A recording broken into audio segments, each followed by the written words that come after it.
Muito boa noite, é um prazer estar aqui e eu agradeço à CPFL pelo convite, fiquei muito feliz, porque o ato da escrita é um ato solitário e depois, quando a gente publica um livro, a gente tem um prazer muito grande de conversar com as pessoas, trocar informação, né?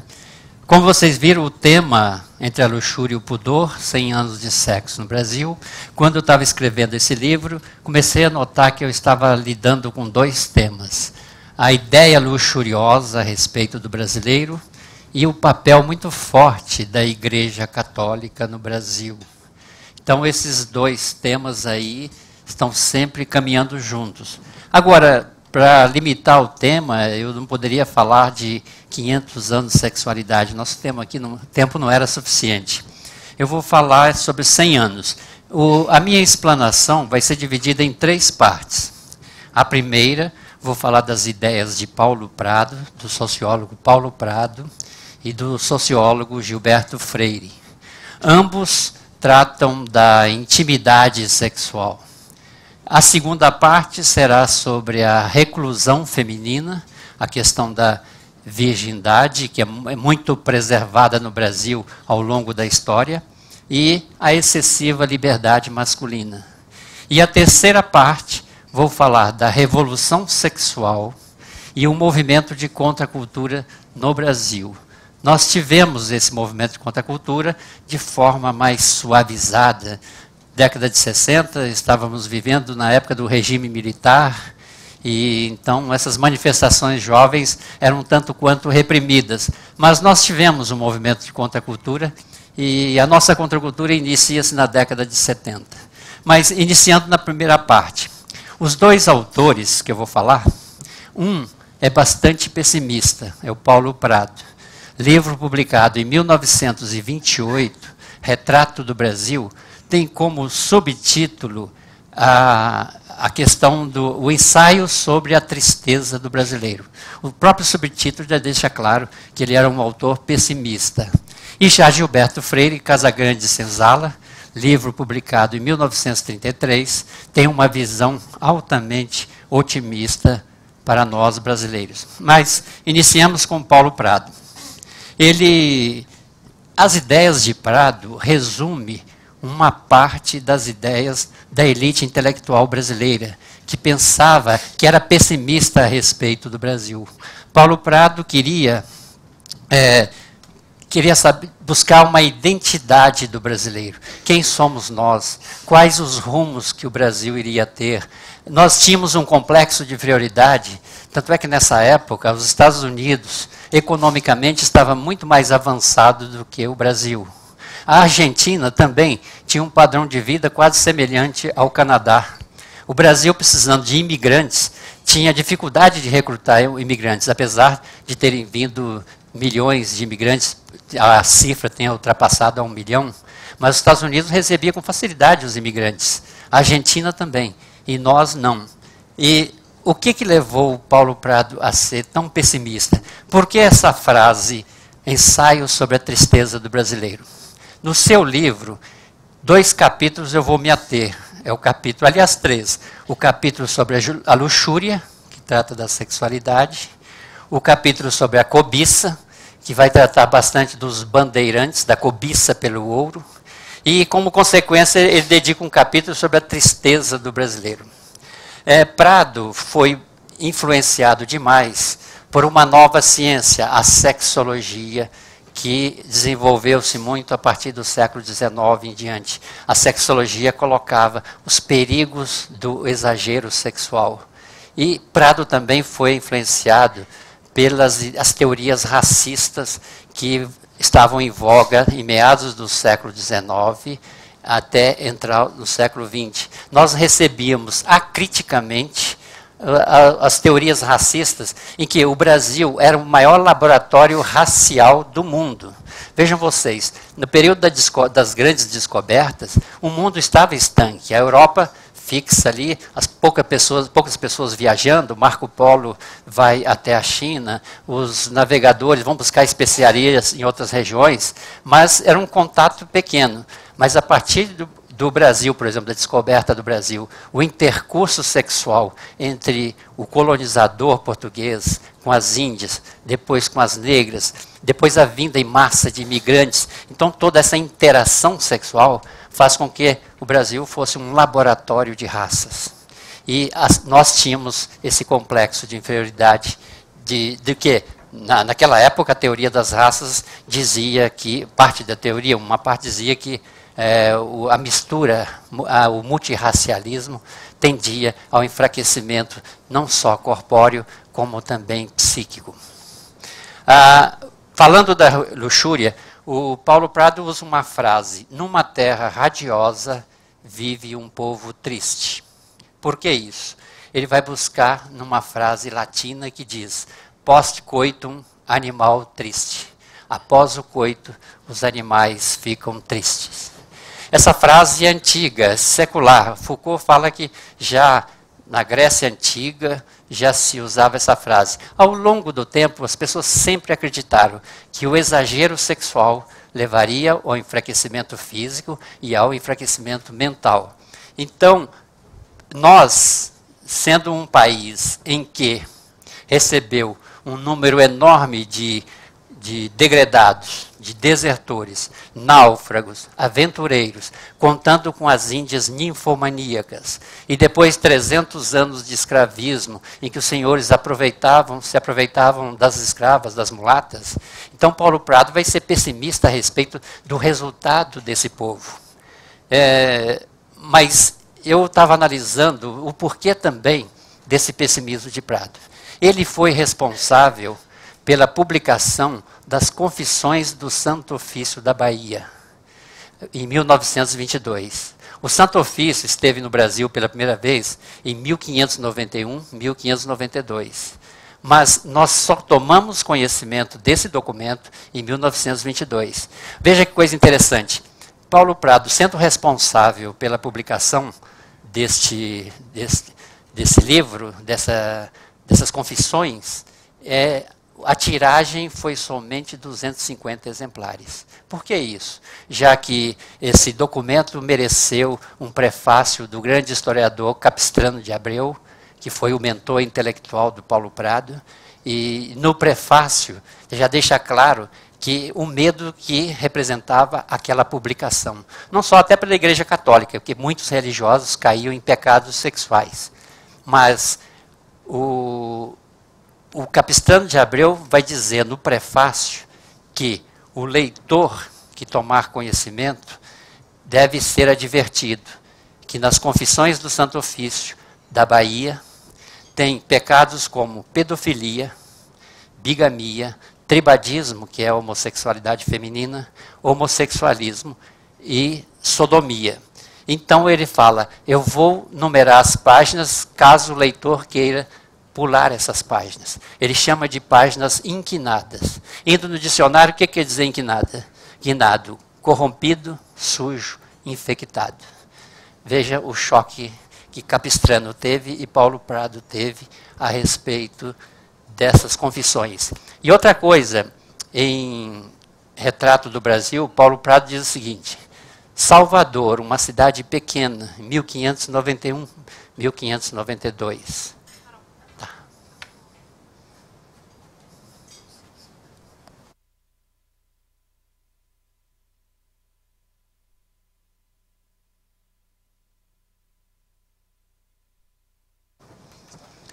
Bom, eu estava falando das Confissões do Santo Ofício, publicadas em 1922 no Brasil. Agora, então o Capistrano de Abreu fala: agora que eu adverti o leitor, se ele quiser saltar essas páginas, fica por conta própria. Mas vamos falar então da questão da luxúria e da cobiça. O Paulo Prado vai dizer que nossa colonização, inicialmente, nós recebemos toda a escuma suja negativa que veio da Europa. Como eu já disse, os degredados, desertores, náufragos e aventureiros. E eles encontraram uma terra despoliciada, com bastante mulheres à vontade, tiveram relações sexuais, tiveram números enormes de filhos, e esses filhos são responsáveis pelo Brasil que é hoje em dia. E outra, ele vai falar também da cobiça. No caso dos bandeirantes, a saga dos bandeirantes une as duas coisas, a cobiça e a luxúria. Porque o Brasil, quase 200 anos, foi um país provisório. Quem veio para cá era aventureiro.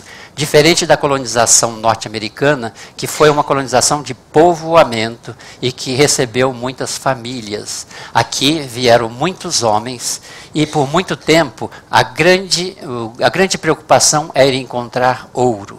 Como não encontrou ouro, os bandeirantes se embrenhavam pelo mato à procura de índios, a presarem índios. Os índios serviam para a lavoura, porque faltava braços em São Paulo, em São Vicente, e parte dos índios eram vendidos para os engenhos no Nordeste. Uma parte pequena.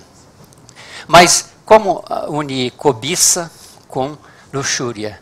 É interessante a saga dos bandeirantes. Eles foram muito elogiados, e com mérito mesmo, mas eram indivíduos que tinham uma obsessão tremenda pelo ouro. E a gente sabe a psicologia de um jogador, não é? O jogo pelo jogo, uma doença em alguns casos. Paulo Prado tratava os bandeirantes nesse sentido, porque eles chegavam a formar bandeiras de 200 brancos mamelucos, mais 1000 índios, e embrenhavam por esse mato, ficando 2 anos, 3 anos. A de Fernão Dias foram 7 anos sem retornar a São Paulo. Fernão Dias morreu na bandeira, não retornou, mas 7 anos é muito sem ver a família, as esposas.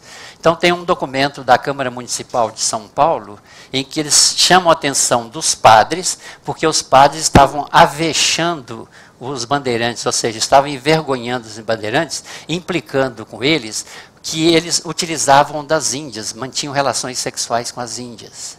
E todos esses indivíduos iam para o mato, encontravam as índias, acabava tendo uma quantidade enorme de filhos. Cassiano Ricardo, o historiador, fala que a média de filhos em muitos casos chegava a 25 filhos, às vezes 20 filhos bastardos, filhos de bandeirantes com índias. Nos testamentos, como os bandeirantes saíam e não sabiam se iam voltar, muitos deixavam já pronto o testamento. Outros, o testamento era feito lá no meio do mato, quando ele estava prestes a morrer, tinha um testador lá, e geralmente nos documentos dizem, para a esposa, hein? A esposa já aceitava isso, tem um filho adulterino com a índia tal, peço que a minha esposa cuide dele.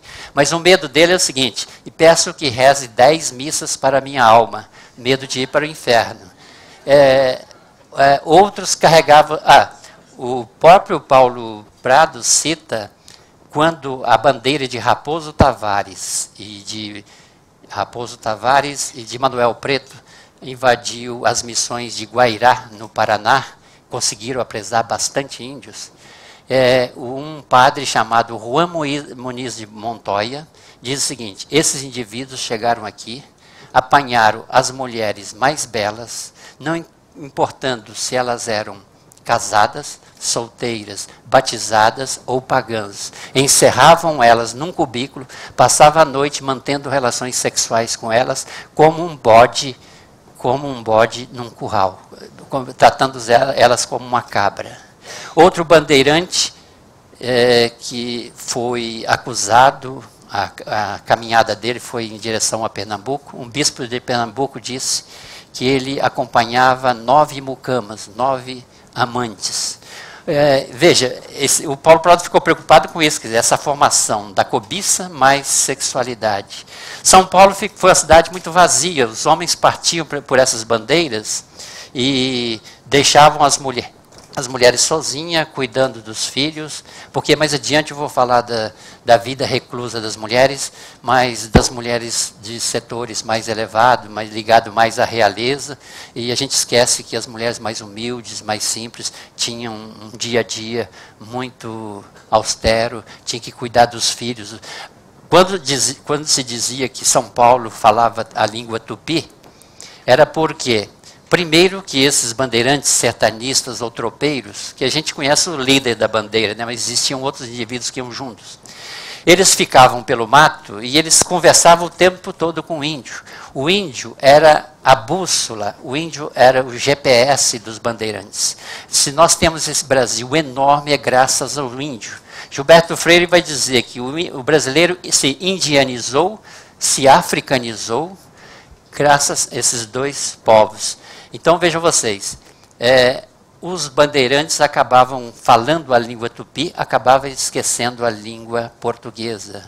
João Ramalho tinha um monte de filhos com índias, e seus filhos tinham relações com outras índias, sem saber se era irmão ou não. Pouco se importava. E João Ramalho, tanto tempo vivendo no meio dos índios, que mal sabia falar a língua portuguesa. E como os homens não ligam para a educação dos filhos, quem é que educava os filhos? As índias. Então as índias passavam para os filhos a língua indígena, a língua tupi. Tanto é que, século XVIII, Marquês de Pombal baixou um decreto dizendo: a língua pátria é a língua do reino, São Paulo tem que falar a língua portuguesa. Não quer dizer que não falava a língua portuguesa, mas no dia a dia era o tupi. Mas, então Paulo Prado ficou chocado com isso. Apesar dele elogiar os bandeirantes, chamar de raça de gigantes, Paulo Prado vai dizer que a união do bandeirante, do português branco com o índio, vai ser uma raça perfeita, pura. Mais tarde, em 1928, quando ele publica o livro, vai dizer que agora não. Aí tem um pouco de racismo, porque ele vai dizer o seguinte: essa mistura, porque São Paulo ficou estanque lá do Nordeste, né? Essa mistura do branco com o índio resultou nessa derrubada de barreira. O Tratado de Tordesilhas impedia de que o bandeirante ultrapassasse. Eles ultrapassaram, fez com que o Brasil ficasse muito maior do que é. Mas ele vai dizer, hoje, século XX, quando ele estava escrevendo o livro, vai dizer, agora o índio deixou uma mistura de raça que já não é mais a sua pureza. Talvez a ida dos negros, quando da descoberta do ouro em Minas Gerais, muita gente foi para lá, muitos forasteiros, e já não teve mais a pureza do bandeirante com o índio, que seriam os mamelucos. Mas, veja, eu quero dizer, interessante a cobiça também, aliada à sexualidade, é que Raposo Tavares, depois numa segunda bandeira, ele foi até a cidade de Itatim, perto do Paraguai, tentar aprisionar índio. Deu tudo errado, porque os jesuítas já estavam preparados, e ele foi escorraçado de lá. E olha que ele saiu com 200 pessoas de São Paulo, mais 1000 índios. Ele resolveu prosseguir a viagem. Já que não deu certo, alguns retornaram para São Paulo. Ele prosseguiu e foi caminhando, caminhando sem rumo. Ele atravessou a Cordilheira dos Andes, a pé, descalço. Chegou no Peru, em Quito, no Peru. Dali, ele conseguiu pegar o rio Amazonas. Descendo o rio Amazonas, ele não sabia onde é que ele estava. Se estava no Brasil, não era nem Brasil, podia falar Brasil naquela época, né? Ainda tinha o Tratado de Tordesilhas. Mas ele foi chegar no Pará, todo estropiado, todo com uma barba enorme. E, segundo alguns historiadores, foi a maior caminhada que alguém fez no mundo.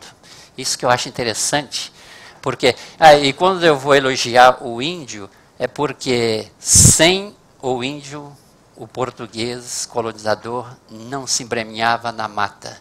Quando faltava água, bebia-se sangue de macaco. Quando precisava de açúcar, o índio buscava mel. Os bandeirantes usavam mosquetão, mas aquele mosquetão com pólvora tinha que ser injetado e dava-se um tiro só. Os índios que acompanhavam as bandeiras, eles usavam flecha, e eles eram exímios na caça de animais. Eu estou fugindo, ao falar de bandeirantes, eu fujo um pouco do tema da sexualidade, mas isso une, veja, o que o Prado dizer é que o resultado aqui hoje é fruto da cobiça e da luxúria, e para ele o resultado não é bom.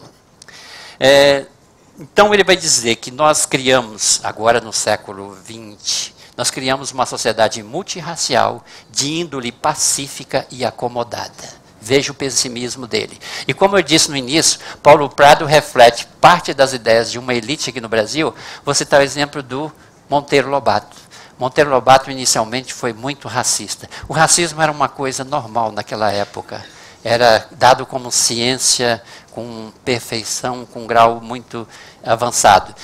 Monteiro Lobato escreve, em europeu, trata do indivíduo chamado, né, o Jeca Tatu.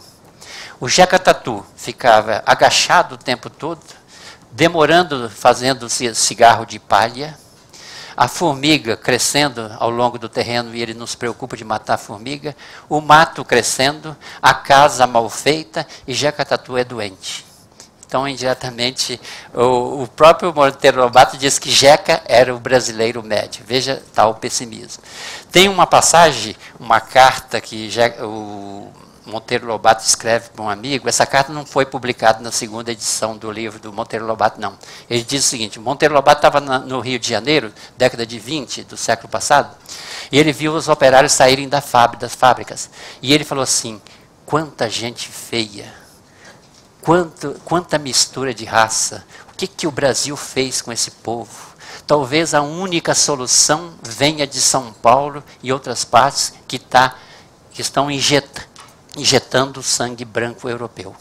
Quer dizer, veja, Paulo Prado e Monteiro Lobato expressavam um certo pessimismo do rumos. Ou seja, o Brasil não atingia a modernidade, o Brasil estava atrasado. Como sair dessa? E aí, por fim, quem termina fazendo uma crítica, que houve muitas críticas, mas é um livro muito lido, muito criticado, muito estudado, porque ele cutuca os brasileiros, né? Oswaldo de Andrade fala: como pode meu amigo Paulo Prado, um indivíduo tão culto, escrever um livro pessimista, um livro pré-freudiano? As teorias de Freud já estavam aí. E ele, por quê? Prado foi influenciado pela Inquisição do Santo Ofício, pelos relatos da Inquisição, influenciado pelos escritos dos jesuítas, né?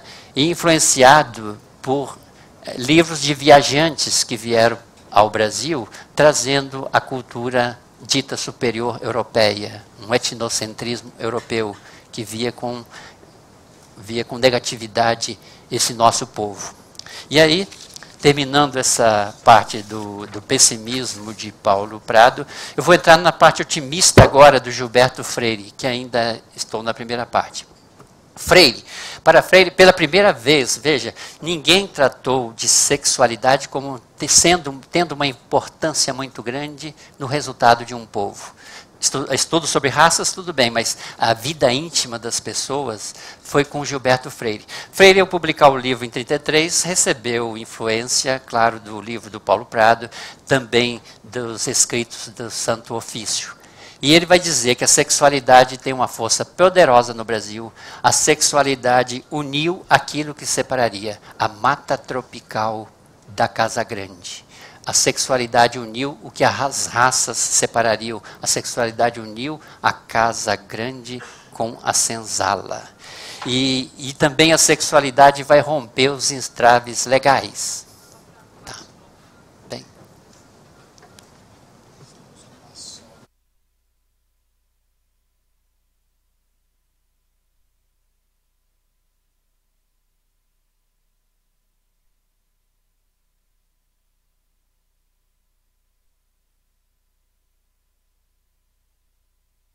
Freire, para Gilberto Freire, a sexualidade rompe os entraves legais no seguinte sentido: as pessoas casavam oficialmente, mas tinham filhos fora do casamento.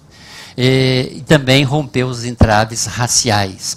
Agora, como o Freire é muito pessimista, e ele vai explicar por quê, eu vou explicar por que ele é pessimista, ele vai dizer que esse excesso de sexualidade ajudou a aumentar a população brasileira.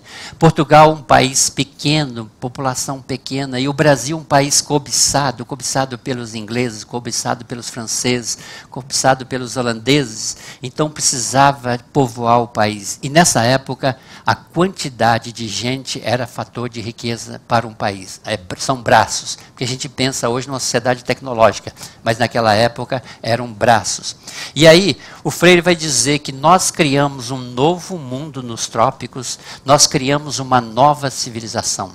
Porque, vejam vocês, quando a gente pensa nos Estados Unidos não só foi colônia de povoamento, foram famílias para lá, e o clima dos Estados Unidos, quase a maioria do clima é temperado. Inglaterra aqui, Estados Unidos aqui, clima temperado. Então isso facilita até no plantio, na alimentação, em outras formas, são culturas, desenvolver culturas idênticas. Nós não, nós somos um país da América do Sul, país tropical, e nós vamos ter essa experiência de unir o índio, o negro e o colono europeu. E segundo Freire, isso deu muito certo.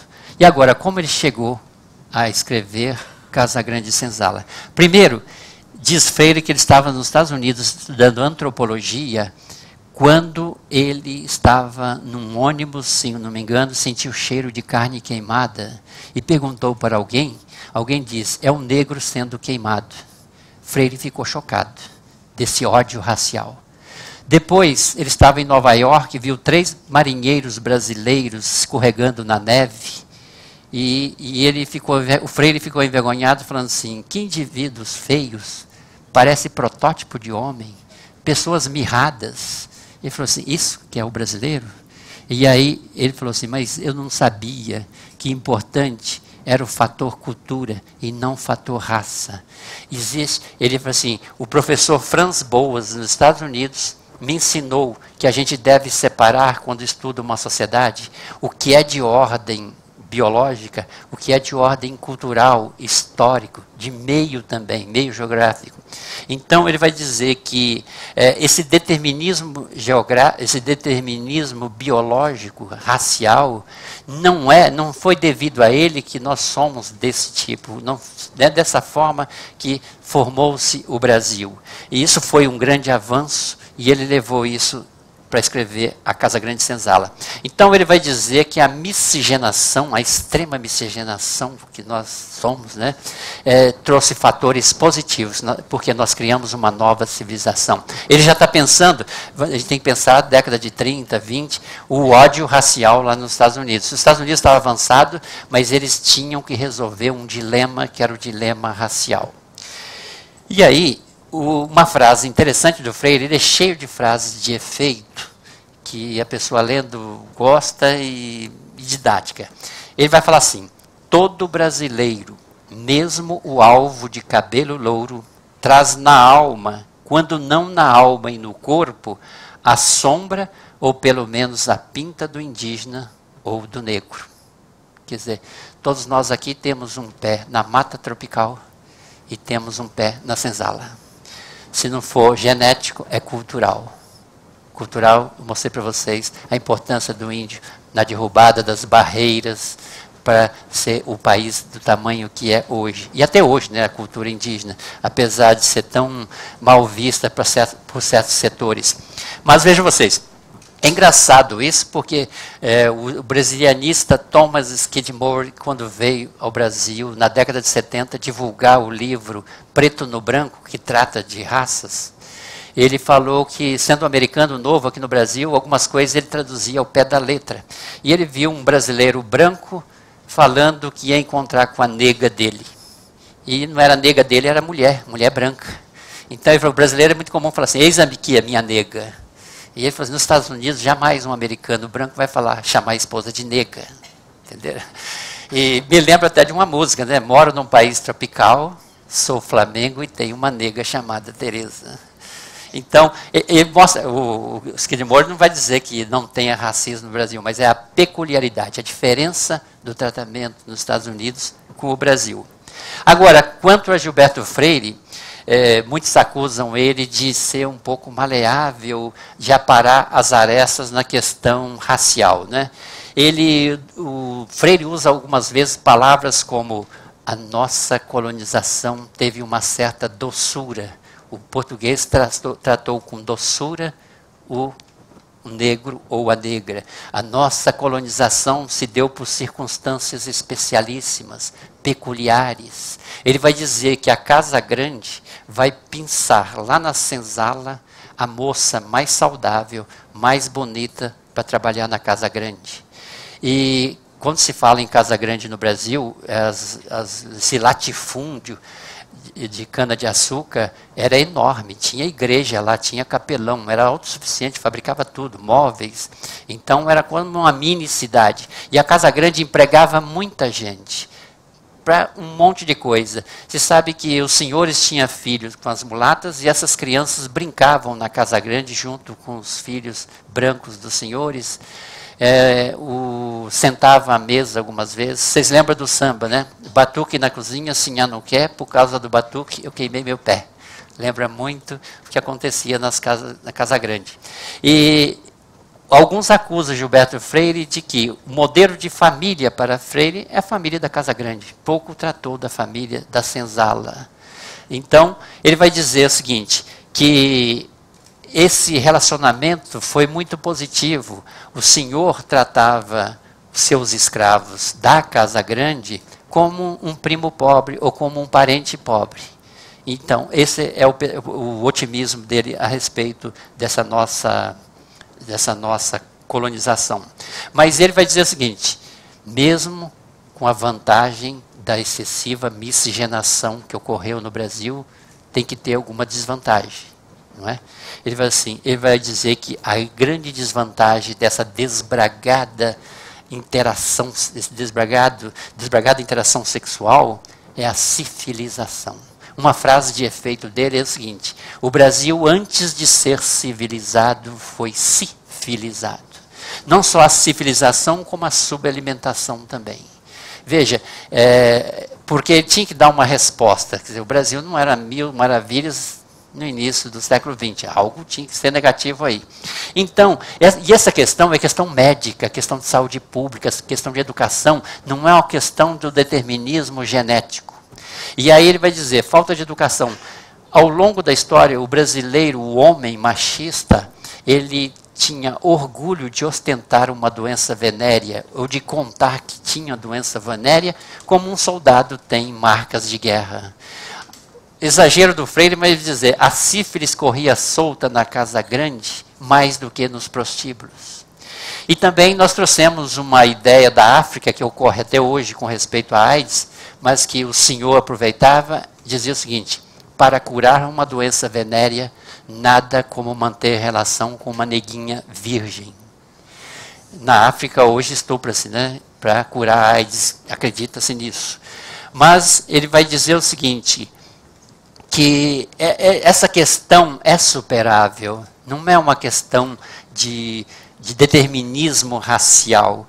E a degeneração, caso haja em parte do brasileiro, a fraqueza que o brasileiro carrega consigo, isso ao longo do tempo isso vai ser resolvido, nossos corpos serão melhorados. E falando em doença venérea, é interessante que o Oswald de Andrade falava que ele conhecia amigos em São Paulo que também falava com orgulho que tinha doença venérea. Para o homem, isso, ainda mais o mais humilde, um homem mais simples, ele gostava de ostentar essa marca de guerra aí. Outra coisa negativa que o Freire vai dizer da nossa colonização é que o senhor patriarcal tudo podia. Ele determinava quem a escrava até iria casar, ele determinava quem ele queria para seus relacionamentos íntimos, ele determinava com quem a sinhazinha deveria casar, e isso trará aspecto político no Brasil ao longo do tempo. Nós temos ideia e nós conhecemos o coronelismo e famílias dominando o Brasil até hoje, fruto desse tipo de colonização. Mas, veja, mais uma vez que ele vai tirar o determinismo genético, ele vai dizer assim, essa sexualidade desbragada, exagerada, é fruto do meio social e econômico. E vai dizer, não há escravidão sem degradação sexual. É característico do sistema. Houve escravidão em outros países, mas ele vai dizer, o Brasil teve fatores diferentes. Então, aqui houve degradação social. Aí você vai buscar a história dos portugueses. Portugal viveu 6, 7 séculos sob a influência moura. O português se adaptava muito, gostava muito da Índia, que tinha uma aparência da mulher moura. O português, já antes da descoberta do Brasil, convivia com povos na África e não tinha esse preconceito de envolvimento sexual. E você sabe que os escravos no Brasil eram tidos como peças. não tinha uma identidade como pessoa. E os senhores achavam que, sendo dono dos escravos, era dono do corpo também dos escravos e principalmente das escravas.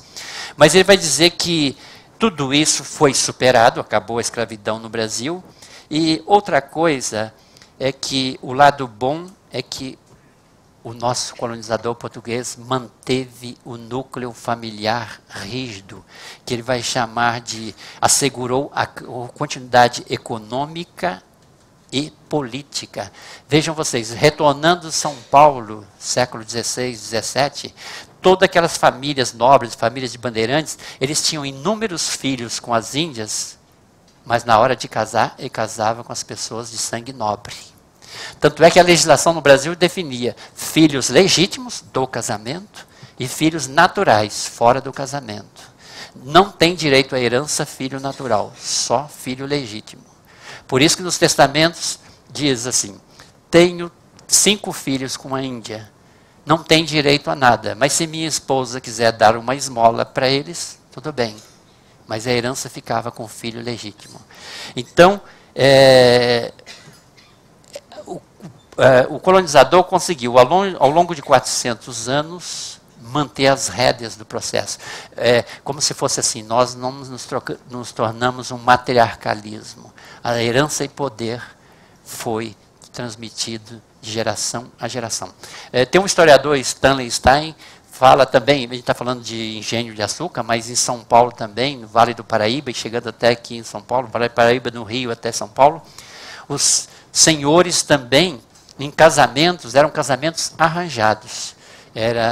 Muitas vezes, Stanley falou que entre 60 casamentos, no prazo de 120 anos, 20 casamentos eram entre parentes, entre primos e irmãos, entre tio e prima, entre uma tia com primo, e a esposa chamar o marido de primo era muito comum. Tudo isso, o Freire vai colocar que realmente nós conseguimos, esse país é fruto, ou seja, essa mistura racial fez com que nós adquiríssemos a nossa identidade, a multirracialidade. O livro do Freire vai dar uma carteira de identidade para o brasileiro. E o Freire foi muito feliz, porque logo em 1933, Hitler assumia o poder na Alemanha em nome da raça pura. E a discussão vai esquentar logo em seguida. Gunnar Myrdal, em 1944, vai lançar um livro, Dilema Americano. Os Estados Unidos tinham que resolver o problema racial. Depois, as colônias da África já estavam impacientes com o colonialismo e logo movimentos de revolta iriam acontecer. E o livro do Freire foi considerado um livro pornográfico e também publicado em outros países, considerado pornográfico em outros países, e em alguns setores aqui do Brasil também acharam isso. Bom, então eu terminei essa parte, eu vou para a segunda parte, sobre a reclusão feminina e liberdade masculina. Tudo isso tem a ver com esse processo histórico. No Brasil, era corrente, no século XIX, dizer que a mulher só deveria sair de casa 3 vezes, para batizar, casar e ser enterrada. Mais nada. O máximo que elas podiam sair é ir à igreja. Elas tinham que ir à igreja. Os senhores muitas vezes deixavam elas ir à igreja. Olha, a igreja no Brasil é ir de segunda, quarta e sexta, sábado e domingo. Você sabe que tem cidade do interior aí, que cidade pequenininha tem 5, 6 igrejas. O viajante Augusto Saint-Hilaire falava que o brasileiro na Semana Santa, outras festas, assistia a missa numa igreja, ia todo mundo a pé para outra igreja, assistia a missa, ia outra, que era o passatempo. Mas o padre era o psicólogo dessas mulheres, essas sinhás que viviam infelizes com seus maridos. E acabava os padres mantendo relações sexuais. Uma quantidade muito grande de padres tinham relações sexuais com essas mulheres. E a coroa portuguesa não se importava porque aumentava a população do Brasil e precisava aumentar a população. O quarto da sinhá, na Casa Grande, ficava no meio e ela era vigiada pelos escravos. Por quê? A mulher era muito importante. Quando um pai de família tinha 5, 6 filhas, para ele é um problema grande casar 6 filhas. Estou falando da elite. porque tinha que dar o dote. Muitas vezes ele conseguia casar 2 filhas, porque tinha homem à altura, e depois 4 filhas ele colocava no convento ou no recolhimento, porque não queria que a moça casasse com mais ninguém.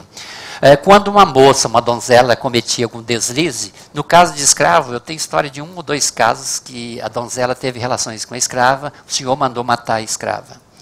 Ou então, quando ela tem um deslize, a criança é entregue para alguém, vira criança de criação, coloca na roda dos expostos, onde coloca a criança, gira a roda, as freiras cuidam.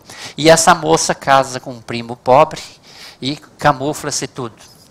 E outra coisa também, que me chamou muita atenção, em Vila Rica, em 1821, o viajante John Emanuel Poe assistiu à peça Inês de Castro, e os papéis femininos eram representados por mulheres.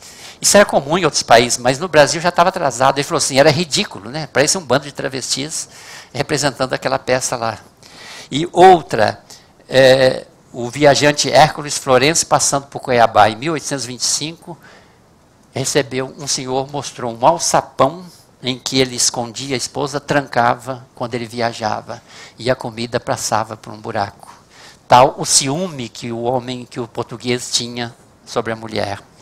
E um desabafo de uma francesa passando por Belém de Pará em 1835, ela ouviu de uma brasileira, assim, se a senhora soubesse como somos infelizes.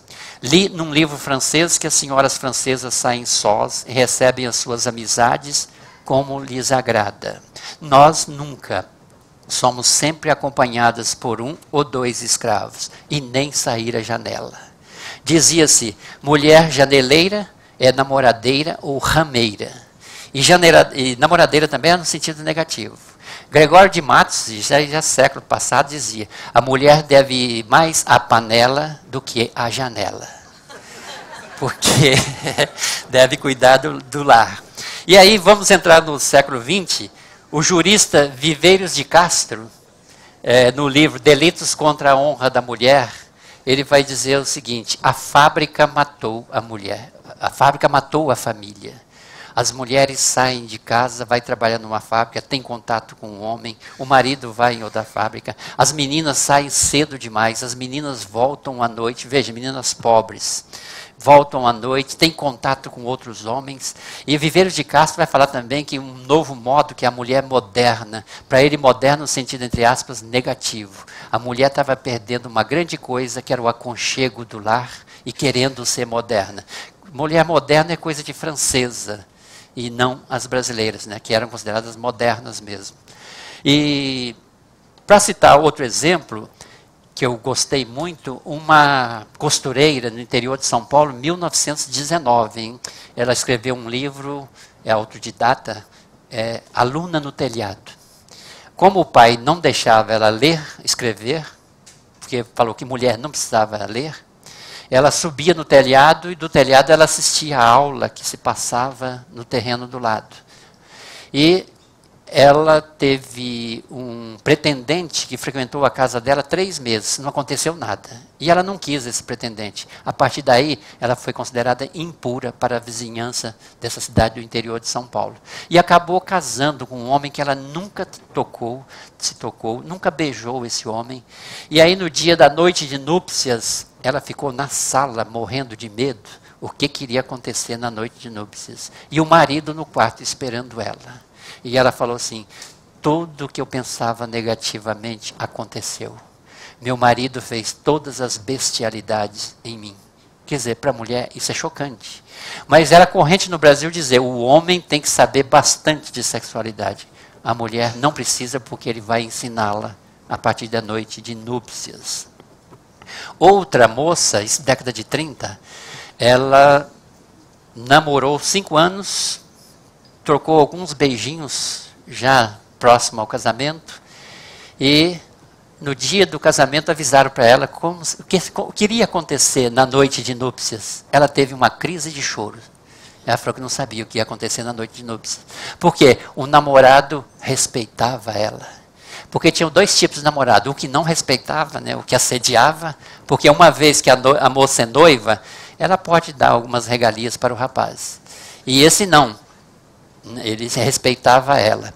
E teve uma senhora do Paraná que ela fala o seguinte: eu fiquei decepcionada no meu casamento porque meu namorado me respeitava. Eu sabia que ele frequentava a zona, mas depois que casei, ele continuou frequentando a zona. A minha decepção foi muito grande. Veja o exemplo. E aí esse machismo acaba passando para as mulheres também. Então tem um depoimento de uma mulher que diz o seguinte: eu disse ao meu marido quando eu casei, aqui é o lar, eu sou a esposa, o lar deve ser respeitado. As porcarias você faça fora de casa. Entendeu? Ou seja, empurrando ele para outros meios de vida, né? Para outras formas de orgias. Né? E o jurista Afrânio Peixoto, no livro Sexologia Forense, vai dizer o seguinte: enquanto os europeus já não se importavam sobre a questão do ímen, eram indiferentes sobre o ímen, os brasileiros e os latinos matam e morrem sobre o ímen, para saber se uma moça perdeu a virgindade recentemente, a médio prazo ou a longo prazo. Porque era uma importância muito grande. Nós tínhamos uma literatura médica, literatura forense, tudo porque tinha que saber se a moça era virgem ou não.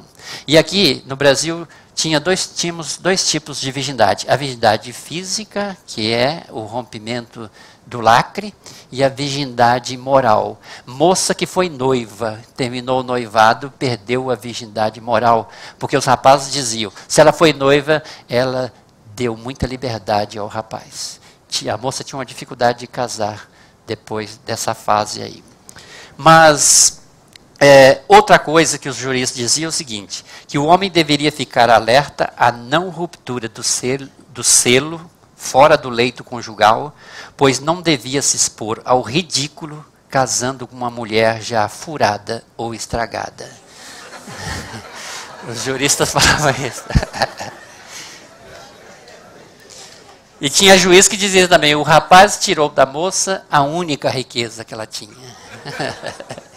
Daqui para frente. Olha, séculos anteriores tinha reparação de dano em dinheiro mesmo. Tinha que reparar o dano. Em geral, casava-se. Era preferível um mau casamento do que manter a moça deflorada. Então vejam vocês tudo isso na questão da preservação feminina, exagerada no nosso país. E aí, na segunda parte, a liberdade exagerada dos homens. Eu vou falar em 3 partes sobre essa liberdade exagerada dos homens, que é: primeiro, o homem inicia pela masturbação. Depois, uma parte deles com as empregadinhas domésticas. Depois, o atoleiro dos prostíbulos. E, por fim, o casamento. Não é? Há um caso ou outro com a namorada ou não. Mas veja, eu quero dizer atos masturbatórios porque tem algo a ver com a medicina.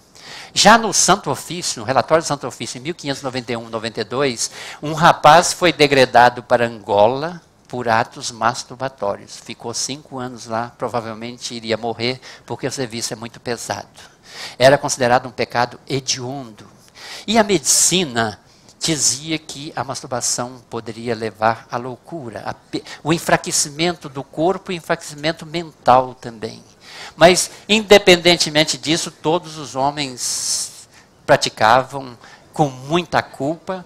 E o exemplo é Gilberto Freire, que leu um livro Sexologia, Sexology, de um médico inglês, e que o médico falava dos perigos da masturbação. Érico Veríssimo também era outro, muito informado, mas não deixava de praticá-la.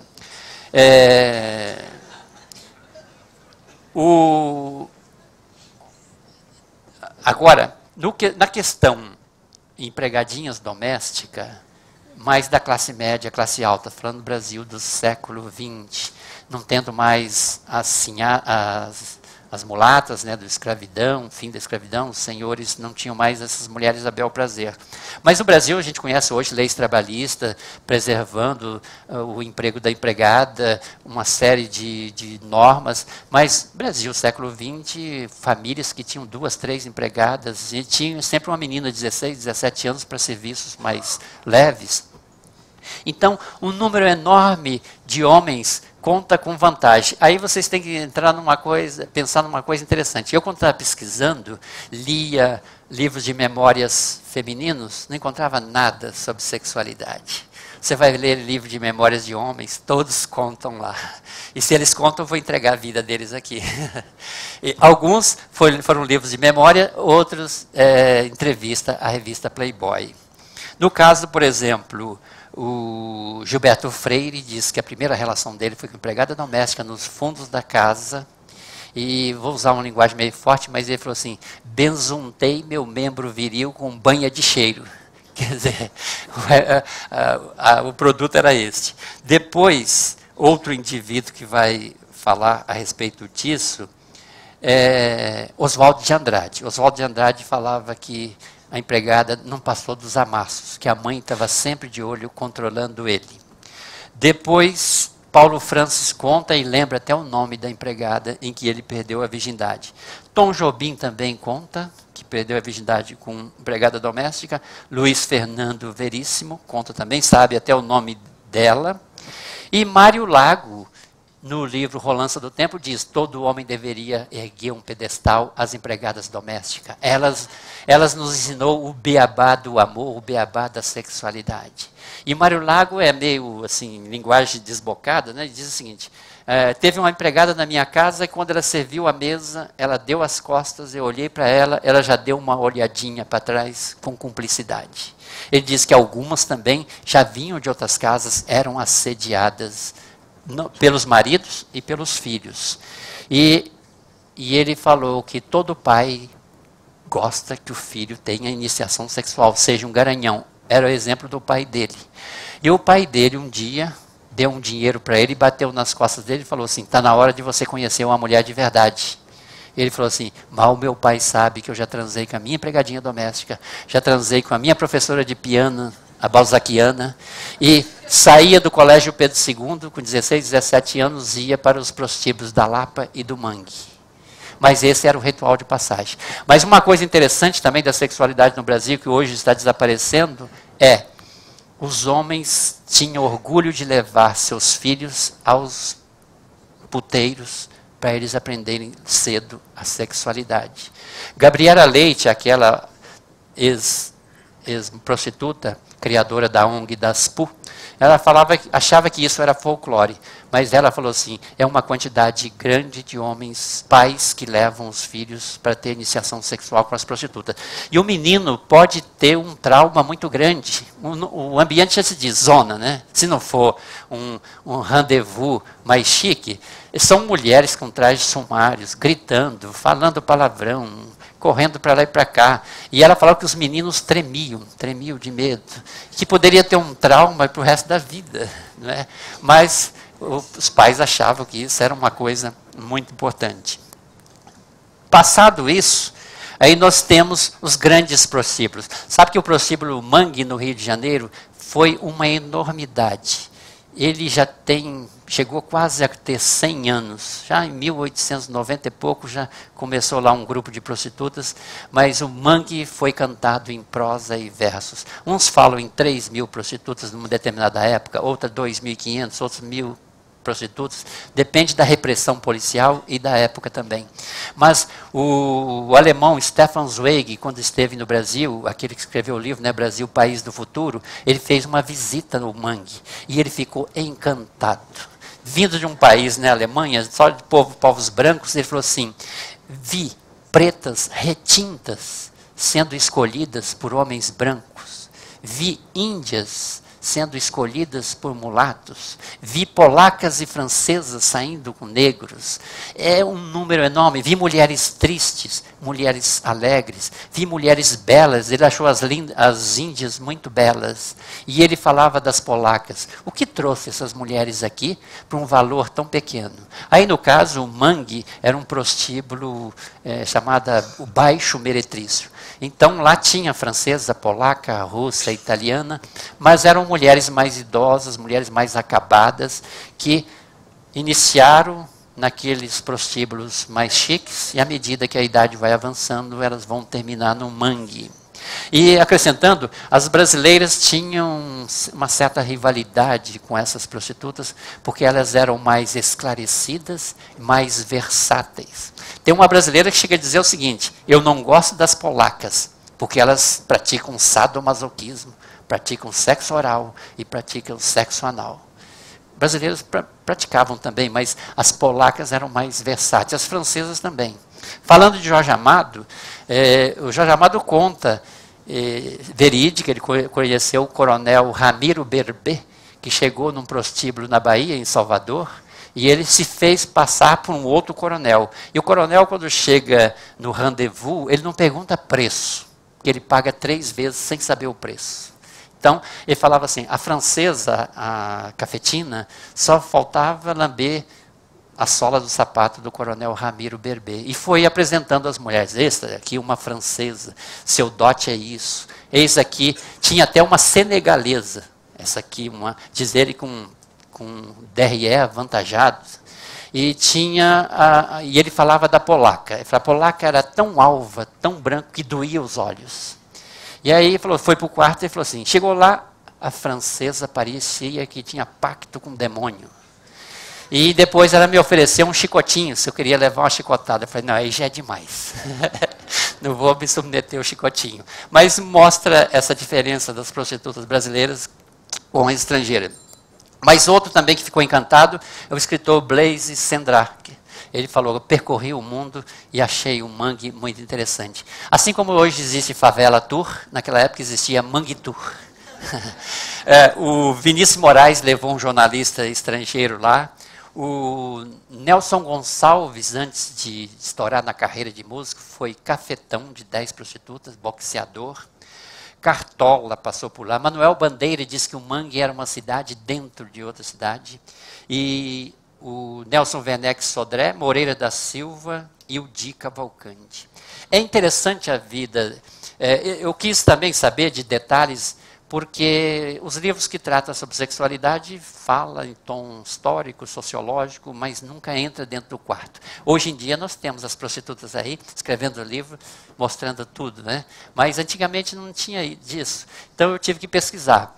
E interessante que o destaque que eu tive foi primeiro do Oswald de Andrade, em São Paulo. Ele falava que gostava muito de fechar a noite indo num prostíbulo. Ele foi num prostíbulo muito ruinzinho. Sabe por quê? Porque ele falou que quando ele chegou lá, ele tirou as calças, a prostituta falou, não precisa tirar as botinas, porque a coisa ia ser rápida. O Di Cavalcanti, talvez década de 10, 20, Di Cavalcanti falou assim, o dia que eu resolvi ir a um prostíbulo, foi uma coisa normal, não chamei colega nem nada. Tomei banho, vesti a minha melhor roupa e fui para a Lapa. Chegando lá, tinha uma briga de marinheiros e eu tive que sair correndo. Quando ouvi uma voz estranha me chamar, com sotaque estrangeiro. Moço, moço, vem cá. Menino, menino, vem cá. Era uma polaca. A polaca levou ele para dentro do quarto, foi despindo ele, foi falando baixinho para ele, não fique com essas sujas, não fiquem com essas cheias de doença, a rivalidade com as brasileiras. E ele falou assim, tive uma relação tão terna, tão maternal, tão gostosa, que levei isso para o resto da vida, essa ideia positiva. Já quem se deu mal foi o economista Roberto Campos, né? Economista, também ligado ao Itamaraty, e ele, ex-seminarista, ele falou, com 25 anos, em 1945, eu não aguentava mais de me masturbar. E meus amigos falavam assim, você precisa conhecer um prostíbulo de qualidade, porque senão você pode ter um trauma.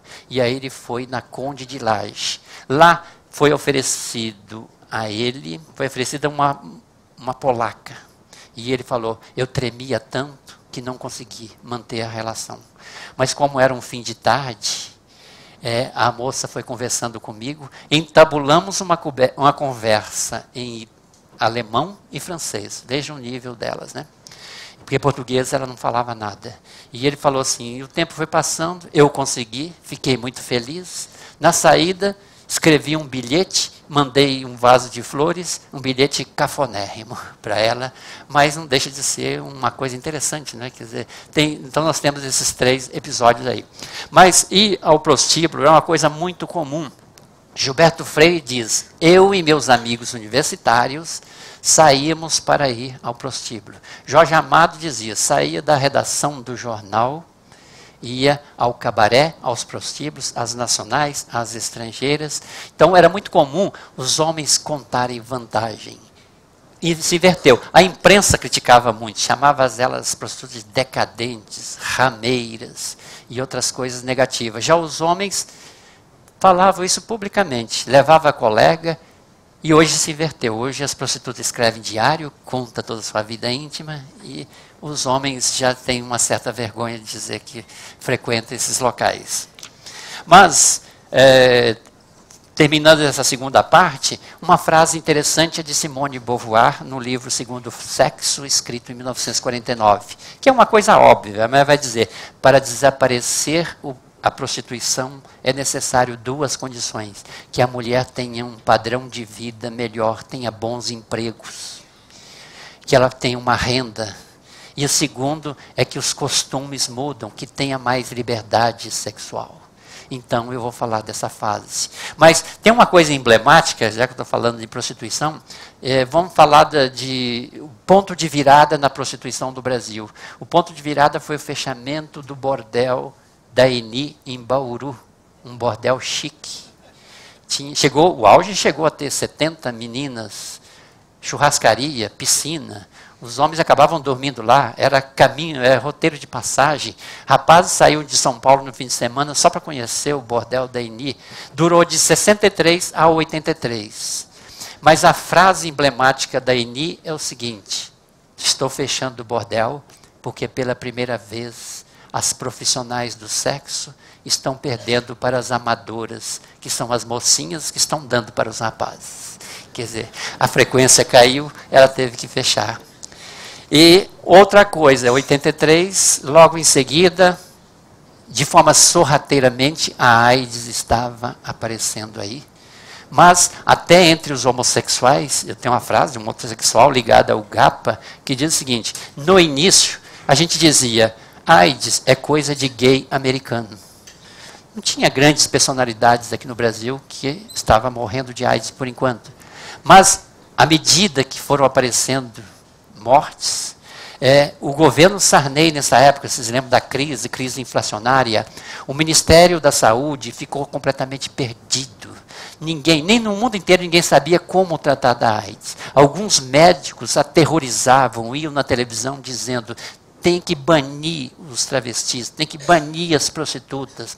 A igreja dizia que os cartazes falavam em transa, camisinha, condom, e isso alertava as crianças, então ninguém sabia. Então eu vou dizer para vocês uma coisa interessante sobre os comerciais, alguma coisa sobre a AIDS, que é a 1900 que é o seguinte, em 1985 nós tivemos uma campanha em que, para alertar as pessoas, era uma mulher, olhava para a televisão e dizia, eu tive tuberculose, eu tive cura. Eu tive câncer, um outro indivíduo fala, eu tive câncer, eu tive cura. Eu tive sífilis, eu tive cura. E aí um indivíduo triste, de cabeça baixa, levanta e fala, eu tenho AIDS, eu não tenho cura. E aí vinha uma voz dizendo, da próxima vez, pense quando fizer sexo com alguém, use camisinhas. A AIDS mata. E a criança, ouvindo aquilo, vendo aquilo, a criança ficava com medo também. Depois resolveram mudar o cartaz. Mostravam uma mulher e o cartaz dizia, a frase dizia, quem vê cara não vê AIDS. Aí o movimento feminista veio protestar, quer dizer que agora a responsável era a mulher. Então, tudo isso, aí o Brasil aos poucos foi se acertando, o Brasil era o terceiro país em termos absolutos no mundo com a maior quantidade de gente com AIDS.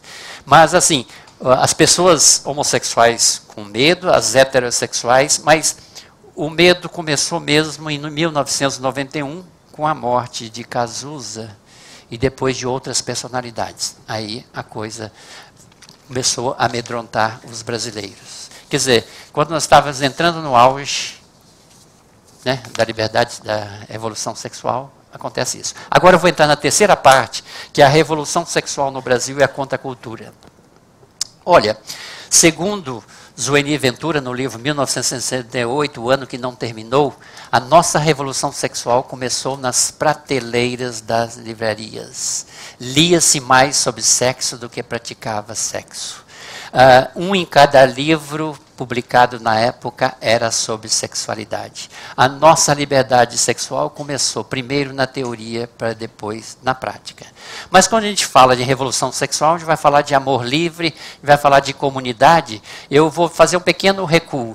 Você sabe que o Brasil, nós tivemos em 1890, na cidade de Palmeira, no Paraná, uma colônia de amor livre, chamada Colônia Cecília. Quem fundou essa colônia foi um italiano chamado Giovanni Rossi. As ideias socialistas dele eram que fosse não só comunitária, a produção econômica fosse comunitária, mas que os relacionamentos sexuais também fossem comunitários. Essas ideias vêm do anarquista Fourier.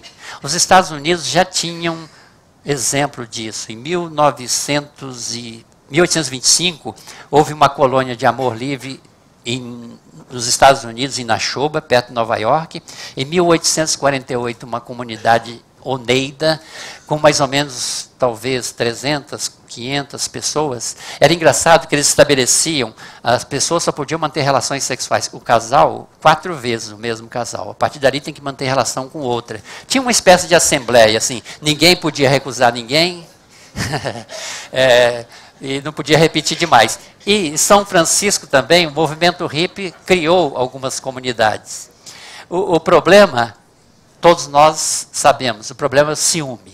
Começaram a formar casais. E segundo, as pessoas mais feias, não muito belas, começaram a ser jogadas de escanteio. Então, a comunidade desapareceu. Mas veja, o interessante foi o sonho. A Colônia Cecília, de 1890, nos 2 primeiros anos foram de experiência, não houve experiência sexual. Quem veio junto nessa colônia, o avô de Zélia Gattai, a esposa de Jorge Amado. Ele fez parte da Colônia Cecília. Mas 2 anos depois ele foi embora. Giovanni Rossi voltou à Itália, fez palestra, convidou mais gente para formar uma colônia de amor livre. A experiência só se deu com Giovanni Rossi, mais a esposa de um rapaz que lá estava, mais uma moça que ele trouxe da Itália que transou com todos os homens, inclusive os casados que já tinham esposa.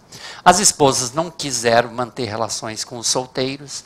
E o Giovanni Rossi falou de um outro rapaz que ia morrer de tanto se masturbar, que ele estava lá 2 anos sem ter visto uma mulher, sem ter conhecido uma mulher. Então, o Giovanni Rossi pediu a esposa dele, essa moça, para manter relações com o rapaz. Mas não ia dar certo, e não deu certo, porque em 1890, 1889, o Brasil, nós tivemos a República. E Dom Pedro II havia doado a terra para eles. Ia doar também equipamentos para a lavoura. Com a República, começaram a cobrar as terras, não deram os equipamentos, não deram grãos, e ao lado da colônia Cecília tinha uma colônia de poloneses católicos. E o padre, quando viu a bandeira anarquista hasteada, já implicou com eles. Mas pelo menos nós vivemos um sonho, né? Nós tivemos o sonho de uma colônia. Mas aqui no Brasil, nós tivemos algumas comunidades hippies em Arembepe. Os Novos Baianos, não estou dizendo que tiveram liberdade sexual, mas foi uma comunidade. Em Piraí, no Rio de Janeiro. E aos poucos vão aparecendo algumas comunidades e algumas pessoas fizeram experiências, sim, de sexo grupal. Tem um livro da Lucy Dias, 1970, década de 70, quando corria a barca. Ela entrevista um monte de pessoas, universitários aqui de São Paulo, gente de esquerda, que tentou fazer uma experiência sexual. Era importante nessa época. Vou contar uma história para vocês. Antes, o termo era mais negativo, era suruba ou orgia, não é? Ou bacanal. A primeira história de bacanal no Brasil, quem conta é Madame Satã, na década de 10 ou 20, na Lapa. Mas aí era ele como homossexual, mais alguns homens e algumas prostitutas. Depois, outro bacanal, quem conta é Paulo Francis, que ele e mais uns amigos iam para um sítio em Petrópolis e levava as moças do teatro de revista. E praticava o bacanal lá. Depois, Um que está no Diário de Antônio Maria, que fala que vieram alguns arquitetos ao Brasil e quando Antônio Maria chegou na boate Sachas, madrugada, chegou lá o Di Cavalcanti dizendo que estava vindo de um bacanal, de uma orgia com 10 mulheres e 6 homens, e essa orgia foi feita por Oscar Niemeyer como saudação aos arquitetos que estavam vindo ao Brasil. O Jesse Valadão fala que o ator Daniel Filho também, no apartamento do ator Daniel Filho, 4 homens e 10 mulheres praticaram bacanal. E ele falava que isso era muito comum, mas geralmente com prostitutas. Eu estou dizendo tudo isso, mas porque está documentado, estão nos livros. Jesse Valadão contou isso na revista Playboy. Antônio Maria, o diário não é tão secreto, está publicado. Mas eu quero dizer o seguinte, a experiência de sexo grupal, assim, mais humanitária, mais afetiva, se deu com o movimento de contracultura. Aí eles falavam, era uma experiência sem culpa, sem pecado, não envolvia prostituta, ninguém forçava a barra. Então, fica aí. Alguém que passou por isso, dê depoimento, né, deixe para a história do Brasil. Mas o livro da Lucy Dias narra alguns casos a esse respeito. Mas quem representou muito bem o espírito de liberalidade no Brasil que nós estávamos vivendo, porque a nossa revolução sexual não se deu na década de 60, mas na década de 70. Nós recebíamos informação através da revista Realidade, que fazia matérias sobre os hippies, sobre aborto, sobre a pílula anticoncepcional, a revista Cláudia, feminina, o Pasquim, depois, nos anos 70, algumas publicações, alguns periódicos dedicavam a esse assunto de sexo, da liberdade sexual. Isso foi permitido pela pílula anticoncepcional e também se sabia que, se bem que os preservativos não entram nesse ponto aí, porque só depois com o advento da AIDS é que o preservativo ficou mais barato e de melhor qualidade. Vocês sabem que todo homem tinha vergonha de pedir preservativo numa farmácia que ficava escondido. As mulheres tinham vergonha de pedir o Modes, né, o aderente, que era coisa assim vergonhosa, que ninguém gostaria de saber que a moça estava menstruada. Mas eu quero falar de Leila Diniz. Segundo Rui Castro, Leila Diniz foi uma das Leilas, as moças do Arpoador, no Rio de Janeiro, década de 40. Muitas delas já eram liberais, muitas delas já iam no ginecologista, muitas delas já usavam o biquíni de 2 peças, não usavam o maiô. Os rapazes de Copacabana e as moças até já estavam ultrapassadas. E a Leila Diniz tem como símbolo. Ela era muito desbocada e também não havia tanta unanimidade com o que ela falava. Algumas feministas, protótipo das feministas, diziam que a Leila falava muito palavrão, que uma hora ela parecia um pouco vulgar, mas a Leila tornou-se conhecida. A entrevista que ela deu ao Pasquim, com tanto palavrão, que acabou sendo instituído a lei Leila Diniz, a censura a qualquer publicação, né, livros antes. Só livros, aliás, que podia passar, só era censurado depois, mas muita publicação tinha que passar pela censura. Mas tem uma frase interessante com Leila Diniz, é que um coronel do interior, de uma cidade do interior, cantou a Leila Diniz e a Leila recusou. Aí ele falou, mas Leila, você não dá para todo mundo? Ela falou assim, dou para todo mundo, mas não dou para qualquer um.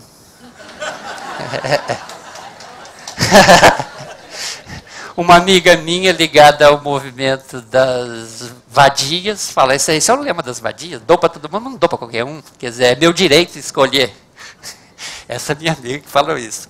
Mas é o seguinte, outra coisa, quando Leila apareceu na praia, não é, grávida, alguém escreveu no Jornal do Brasil, como pode a maternidade, que é um estado puro da mulher, mostrar essa vulgaridade na praia? Uns anos atrás, no Brasil, não se dizia que a mulher estava grávida, que ela estava num estado interessante. Porque gravidez é uma palavra chula. Com uma mente pecaminosa, coloca, olha, ela manteve relação, então ela está grávida.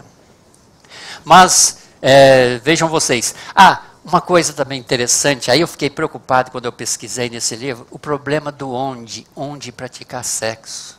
As classes mais altas têm possibilidade, mas nem as classes mais altas. Vejamos aqui, o Ricardo Amaral, o rei da noite, perguntaram para ele, o que mudou a noite para os dias atuais? Ele falou assim, a noite era hipócrita.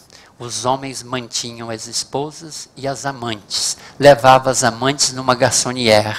Ou então punha casa para amante. Hoje não tem disso. Ou mantém a esposa, ou separa e encontra outra mulher. Mas o ruim da garçonnière, que no Rio fala garçonnière, em São Paulo seria um quarto e sala, uma kitnet, né?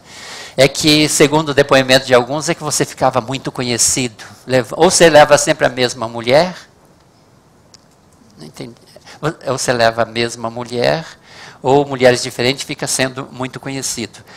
Outros diziam que esses quartos eram um matadouro, era apenas um colchão sem lençol, sem nada. Hotel, até a década de 60, em alguns hotéis você tinha que apresentar certidão de casamento, ou então ter uma mala. E o primeiro motel do brasileiro foi o Fusquinha, com o milagre brasileiro. O brasileiro passou a ter a sua privacidade, do brasileiro médio. Então, agora eu vou passar a minha terceira parte, derrubando essa imagem de paraíso sexual que é o Brasil. O Brasil é visto, com alguma razão, sim. Já com a descoberta, entre os povos, os nossos índios eram dos poucos que andavam nus. Os índios norte-americanos, devido ao clima frio, ou por alguma questão de mostrar hierarquias, se vestiam. Em outras regiões também. Então, esse impacto foi muito grande.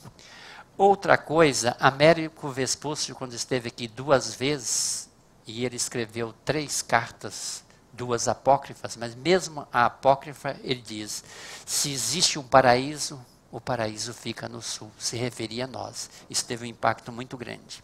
Outra da ideia de paraíso é a publicidade. Na década de 70, no Brasil, por exemplo, vendia-se o Brasil lá fora, usando muito da ideia da praia, das mulheres seminuas, um país paradisíaco. Outra, quando lançava-se um produto no mercado lá fora, levava as mulatas e elas ficavam dançando em frente ao estande. E isso aumentava a ideia de que o brasileiro era muito liberal.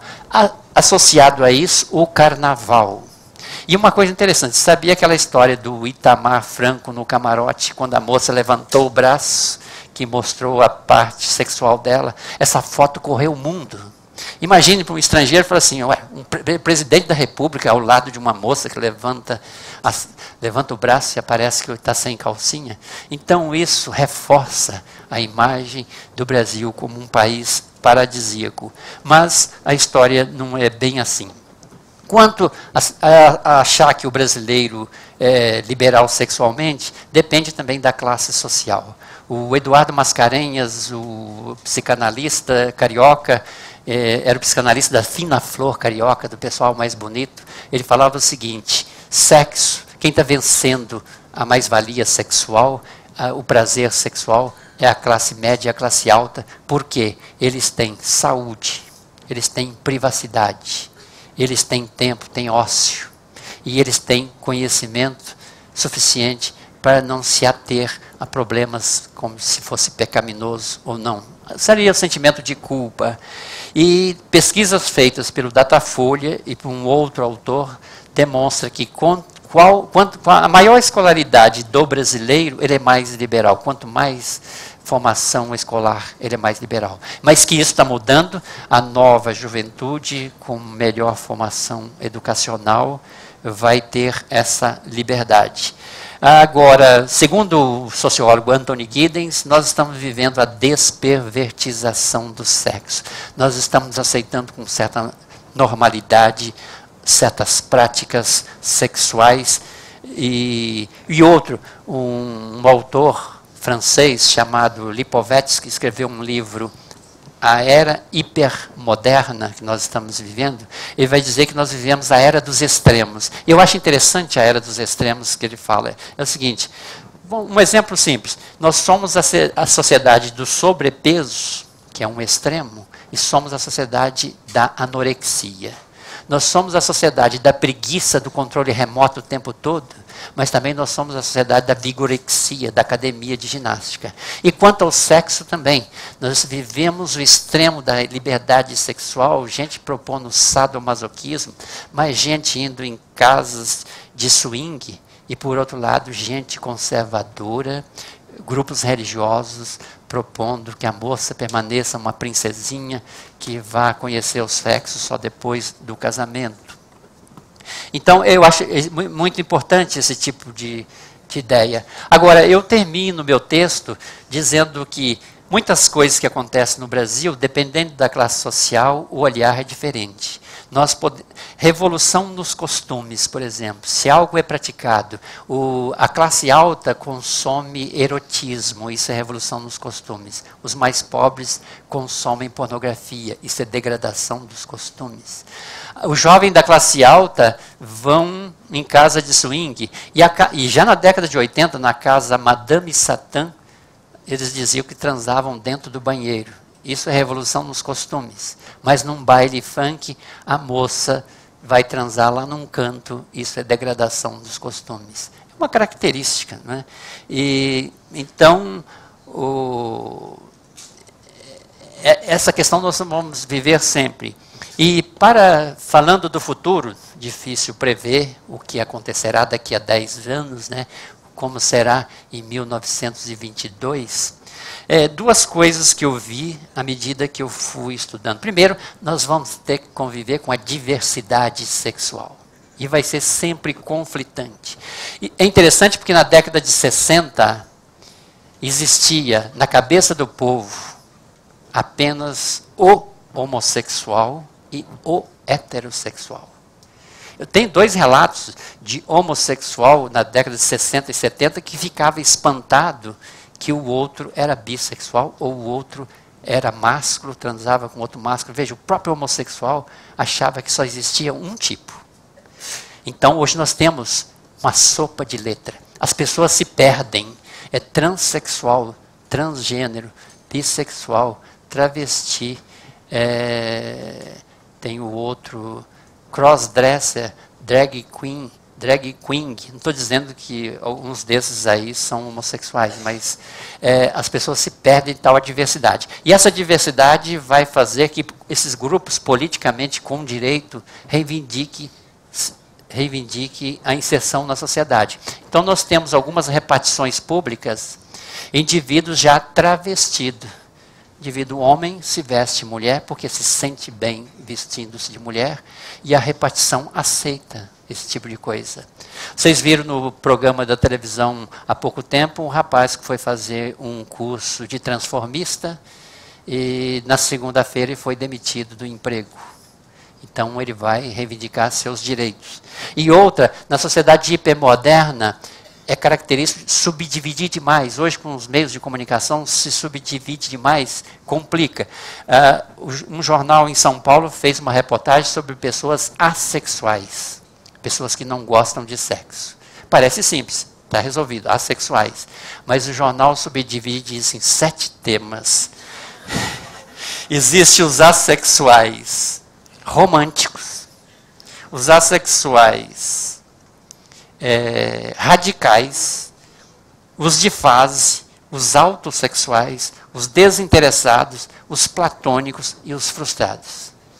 Quer dizer, você vai dirigir com alguém? Não, você é da ala tal, assim por diante. Então, não é.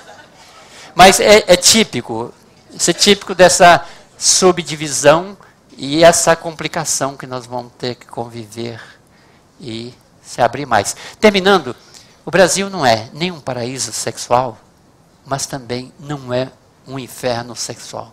É um purgatório sexual. Se a gente quiser, pode transformá-lo no paraíso. Claro que algumas pessoas já estão vivendo no paraíso. As pessoas mais sem nenhum preconceito, mais liberais. Outras querem viver no inferno sexual. Espero que foi o suficiente aqui, que vocês tenham gostado. Fui meio rápido aqui, para dar conta do assunto, mas estou aberto a perguntas. Muito obrigado.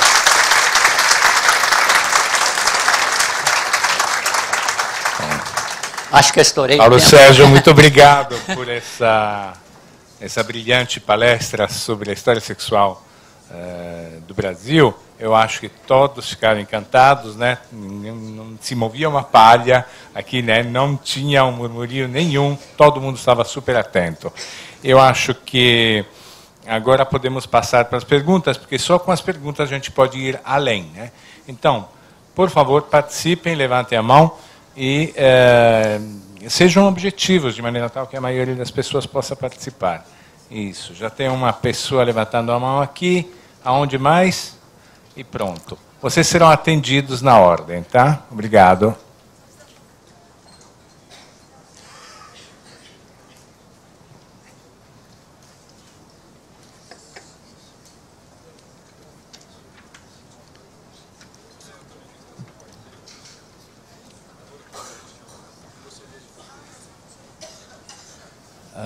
Boa noite. Eu gostaria de cumprimentá-lo pela palestra, Muito achei obrigado. muito interessante. E o senhor, no início, comentou que o brasileiro é uma mistura do português, do preto e do índio. Eu gostaria de saber qual é a principal característica que o brasileiro de hoje herdou do português, do índio e do preto. Olha, acho que é visível, né? O chamado a morenidade também, o chamado multirracialidade. É claro que nós recebemos aqui depois uma quantidade muito grande de indivíduos da Europa, né, através da imigração, mas eu tive uma vez a oportunidade de assistir um documentário sobre as modelos brasileiras e fui assistir exatamente por isso, para ver essa questão multirracial.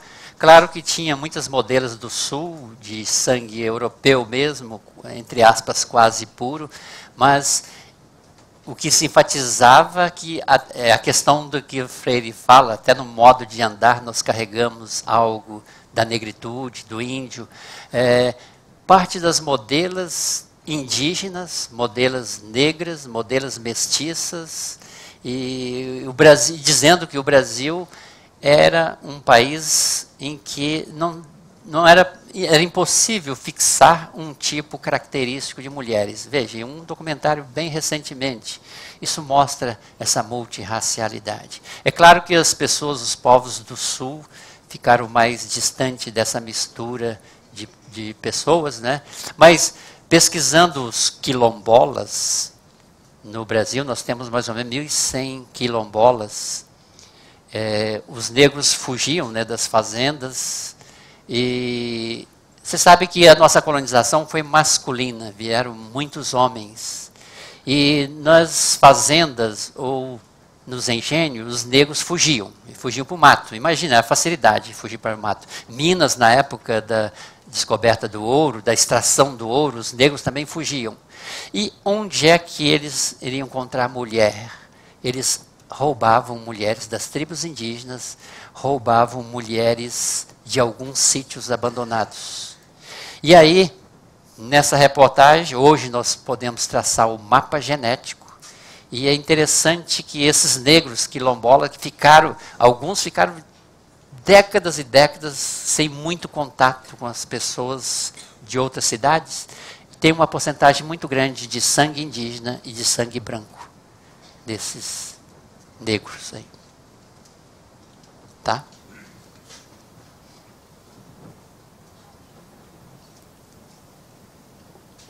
Professor, o senhor quando falou da iniciação sexual do brasileiro, o senhor falou da masturbação, das empregadinhas. Eu só queria fazer um adendo, principalmente no interior, houve e há ainda muito sexo com animais. O brasileiro, principalmente o brasileiro do interior, da roça, muitos deles se iniciam com as aguinhas da vida, sabe? As cabritinhas, sabe? Então, não sei se o senhor... Exatamente. Mas você sabe que isso é uma questão mundial. Vou falar uma coisa para vocês. Na França, na década acho que de 30, descobriram um diário de um rapaz que mantinha laços afetivos com 2 ovelhas. Mas ele escreveu o diário, do afeto que ele tinha por elas. E Kinsey, nos Estados Unidos, fala, o americano também do interior mantém relações sexuais com animais. A Inquisição punia muito, era chamado de bestialidade. Então, mas o Freire também, o Freire falou que ele iniciou sexualmente com um animal. E que era muito comum isso mesmo, você tem razão.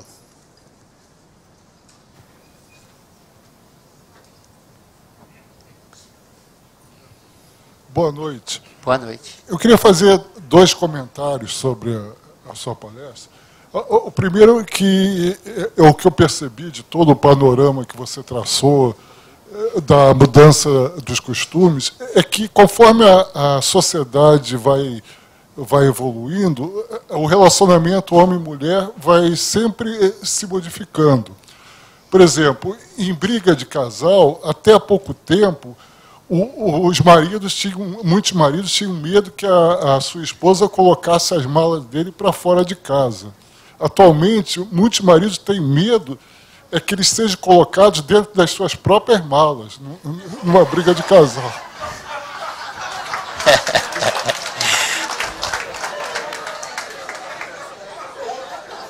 Comentário, na parte de prostitutas, hoje mesmo eu estava lendo no jornal que uma prostituta lá na capital entrou numa delegacia policial querendo registrar um boletim de ocorrência por estupro. E o delegado perguntou, em que momento a senhora se sentiu estuprada? Ela respondeu, quando o cheque voltou.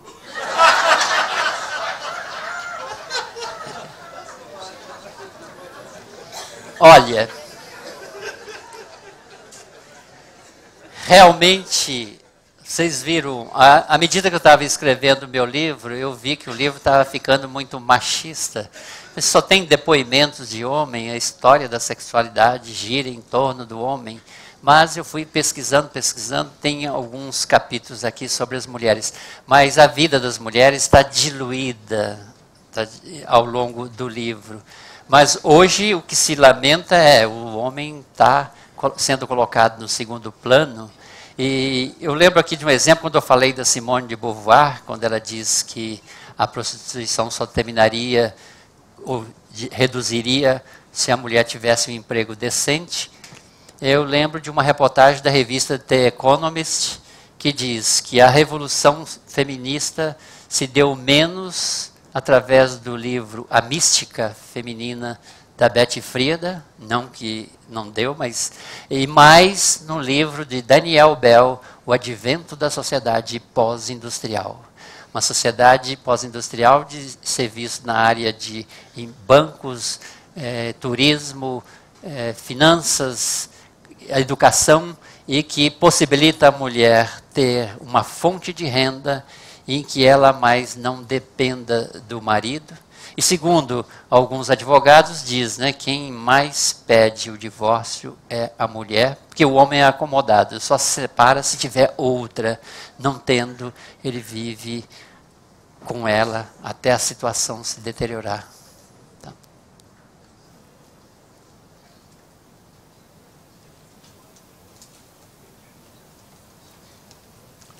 Boa noite. Boa noite. A sua fala me fez pensar em entrar com recurso na federação contra a minha professora, que me ensinou entradas e bandeiras, e não foi desta maneira, né? Com toda essa gandaia, mas legal. Na verdade, o que me chama a atenção é uma matéria que eu peço licença às pessoas aqui que não tenham visto.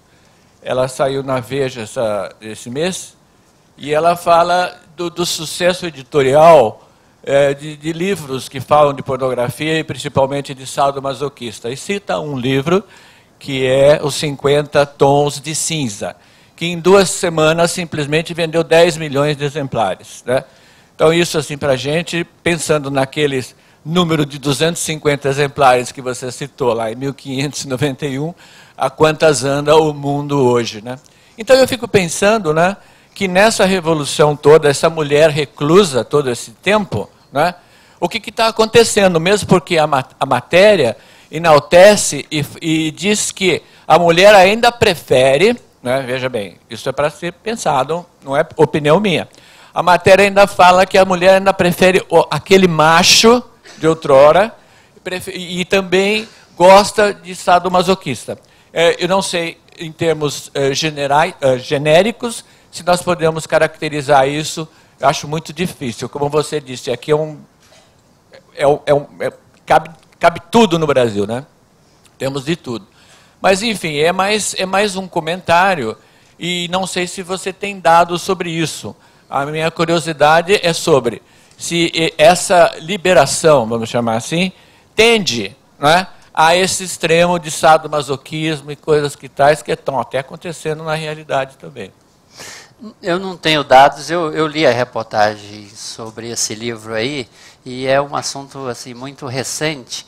E eu até tenho uma informação sobre pessoas ligadas a sadomasoquismo.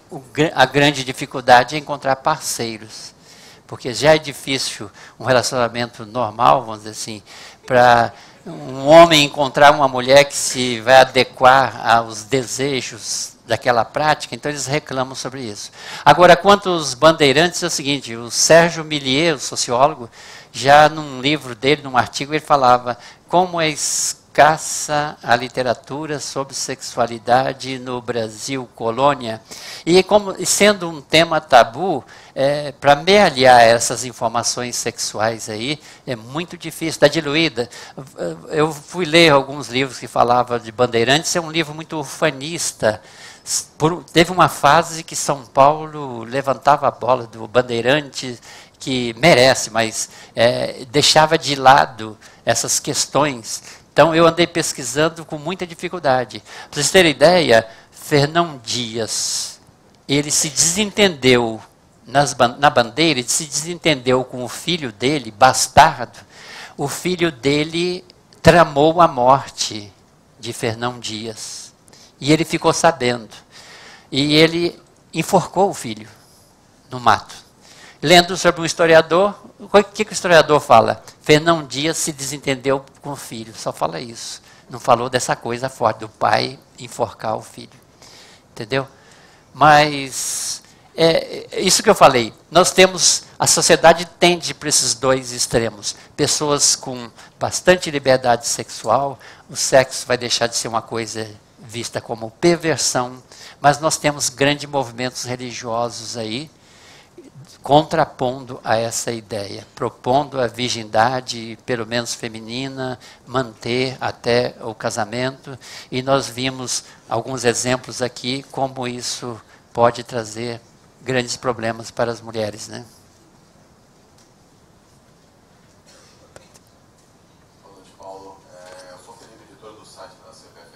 Chegaram algumas perguntas aqui. Antes de a gente ir para as perguntas, só dar um recado que a partir da semana que vem a CPFL Cultura estará na Flip transmitindo todas as palestras do palco principal da Flip, né? E todo dia também, pelo menos uma palestra vai ter chat, onde as pessoas poderão mandar perguntas e as perguntas serão enviadas para os palestrantes da Flip.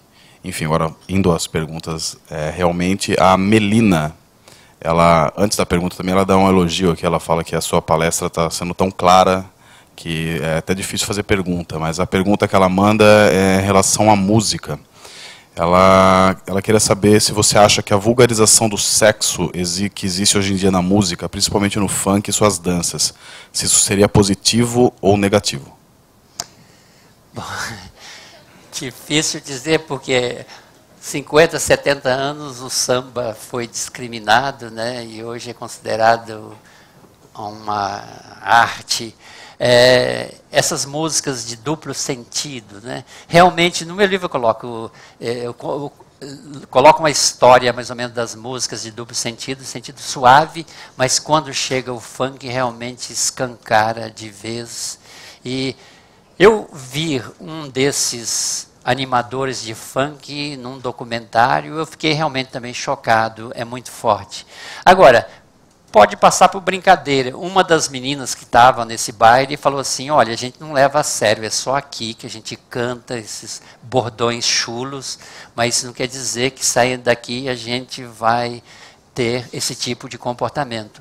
Quanto ao funk, é interessante o seguinte, também um documentário passado na televisão mostrava as meninas em atos lascivos mesmo, se esfregando nos rapazes, que leva a um choque muito grande.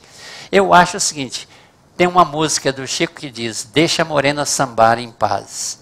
Mas falta a essas moças, talvez, uma certa erotização. Elas podem mostrar a erotização nesses bailes, mas não tanto exagero. Talvez falte a essas moças educação e aula de etiqueta. Tinha um comercial de cigarro, talvez vocês lembrem, uns 20, 30 anos atrás, ou mais, cigarro Charme. Só a marca do cigarro, só o produto ali. Mas a moça, por exemplo, dava um assobio, chamando um táxi ou alguém, depois ela olhava para a câmera e dava uma piscadinha. E uma voz dizia, é preciso ter charme. Quer dizer, com charme, uma moça pode, de salto alto na Avenida Paulista, chutar uma lata de cerveja vazia, mas com charme. Faltando charme, cai na vulgaridade. E muitas vezes essas moças, com formação cultural muito precária, acreditam que isso esteja abafando. Alguém escreveu um artigo interessante contrapondo as moças do funk que fazem isso para agradar os rapazes e as princesinhas que não fazem nada para agradar rapazes também. Quer dizer,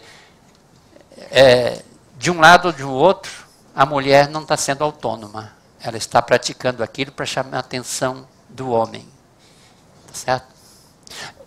Respondendo agora a pergunta dele lá, quando ele falou dos bandeirantes, tem uma frase interessante do Paulo Franz. Paulo Franz é também frase de impacto. Quando ele fala de orgias, uma hora ele fala, que ele participou, né? Ele fala assim, caro leitor, você que está lendo isso, não sinta inveja, porque sexo enjoa. Ou então assim, e se você é muito conservador, fala que o mundo está depravado, nada, sexo também enjoa, essas pessoas também vão cansar, vão envelhecer, e o mundo vai continuar da mesma forma. Certo? Paulo, boa noite, obrigado. Eu gostaria que se você pudesse falar um pouco da sua experiência com relação à sexualidade e internet. Do ponto de vista sexualidade e afetividade, com redes sociais e facilidade de acesso à pornografia, até por menores, e também, quando a gente fala de sexualidade, é fácil ver a ligação com saúde pública, mas às vezes não tão claro com saúde mental. O que você sabe, pesquisou, pensa? Olha, eu aqui, como estou no papel de historiador geralmente olha mais para trás do que os temas atuais. Tanto é que muita gente me faz assim, me cobra algumas coisas na atualidade, e eu digo, já o livro, quando eu estava publicando, eu tive que enxugar tanto que ele estava ficando enorme, e se eu pegasse assuntos mais atualizados, que fica mais fácil de achar, daria até um outro livro. E eu também sou uma pessoa muito pouco ligada à internet, né? Só uso e-mail, não tenho redes sociais, então fica difícil. Mas fazendo uma ligação, hoje fala-se muito dessa juventude, do ato de ficar, por exemplo. O ato de ficar não deixa de ser não precisa ter ato sexual, mas não deixa de ser um comportamento meio burocrático, dessexualizado, deserotizado. Talvez esteja acontecendo um pouco disso na internet. Só que eu sei, posso falar. Eu adorei, mas eu queria também fazer uma pergunta, mas eu acho que cai dentro do que você falou, que hoje você não estaria muito, o seu livro ficaria muito grande. Para mim, eu acho, isso seria o meu pensamento, que a gente partiu, a mulher, então eu não vou pôr a sexualidade do homem, a gente partiu do 8 para o 80. Então hoje a gente está no 80. Mas será que esse 80 que a mulher está hoje, da liberalidade, não acaba sendo uma escravidão em relação ao desejo do homem? Mais uma pergunta atual. Alguém escreveu, vocês conhecem, né, Luiz Felipe Pondé, quando escreveu na Folha sobre o movimento, a marcha das vadias ou a marcha das vagabundas, e ele acha interessante essa marcha, porque aí expressa um tipo de mulher que é diferente daquela fanqueira que faz tudo para agradar o homem, entre aspas, para buscar uma relação sexual, diferente daquela princesinha, você sabe que tem aí um grupo evangélico que defende a princesinha, que não pode nem beijar antes do casamento, e vai falar desse lado positivo, dessas moças que são realmente sabem o que querem, são donas do seu corpo e tão pouco ligando o que os homens pensam, ou seja, eu me visto não para você, me visto para o meu namorado, me visto para ficar bela, talvez pratico sexo para o meu desejo e não para agradar outrem. Talvez seja isso. Fica questões novas, fica ponto de interrogação, né? Só tem uma última pergunta. Sim. Agora da noite passamos. Boa noite. Eu gostaria que você falasse sobre sexualidade em sala de aula, desde ensino fundamental até a faculdade. Olha, não tenho assim muita informação a respeito disso. Questão de disciplina, eu vou lembrar aqui, sabe que o Zé Dirceu falava na PUC, o curso de Direito, década de 60, era muito conservador. Os alunos, a sala de aula era separada, alunas de um lado, os homens dos outros. Quanto à educação sexual, me lembro de uma deputada no Rio de Janeiro que, tentando passar a educação sexual para a comissão lá dos deputados, eles eram contrários. Diziam que, ao falar de sexo, isso ia atiçar a atenção, o interesse desses jovens. E ela falou, se não der... A falta de educação sexual trouxe a presença dos hippies e dos homossexuais, que é muito estranho, não é? Então, mas eu estou afastado dessa questão, ainda mais a questão da sexualidade de um jovem adolescente. Não sei assim o que ocorre, que discussão está tendo em sala de aula.